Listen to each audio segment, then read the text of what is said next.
সকালে ঘুম থেকে উঠে ব্রাশ করতে করতে বাসার বাইরে গিয়ে রাস্তার পাশে একটু ফাঁকা জায়গা ছিল, সেখানেই দাঁড়িয়েছিলাম। আশেপাশে পরিবেশ অনেক বেশি সুন্দর ছিল।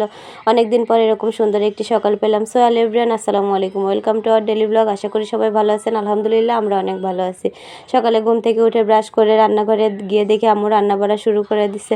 আম্মু আজকে সকালে রান্না করবে সরিষা ইলিশ সাথে বাঁধাকপি ভাজি আলু দিয়ে।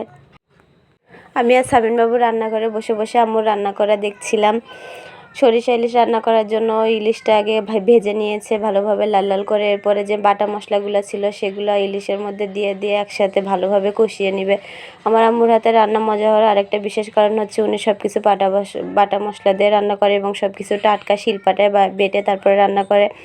এরপরে ঝোল দিয়ে দিল, ঝোল দিয়ে একটু নাড়াচাড়া করে কিছুক্ষণ অপেক্ষা করবে। এরপরে বলক এসে গেছে, 2টা কাঁচামরিচ দিয়ে দিল। এর মধ্যে সামিনবাবুর মামা চলে আসছে টিউশন থেকে, তার কোলে উঠে সামিনবাবু একটু দুষ্টুমি করতেছিল। এরপরে যেয়ে দেখি আম্মু রান্না শেষ। দেখেন কি সুন্দর কালার হয়েছে, অনেক বেশি মজার হয়েছিল। সরিষা ইলিশটার ইলিশ মাছের মধ্যে একদম ভরপুর ডিম ছিল। দেখেন কত সুন্দর কালার হয়েছে, মাশাআল্লাহ। এরপরে সামিনবাবু খেলাধুলা করতেছিল উঠানে। পিঁপড়া দেখে আমাকে ডেকে বলতেছিল পোকা পোকা। ও অনেক বেশি ভয় পায় পিঁপড়া দেখে। ঢাকায় তো ওইভাবে পোকামাকড় দেখে না, এখানে নতুন এসে সব কিছু দেখে নতুন নতুন এক্সপিরিয়েন্স হচ্ছে ওর।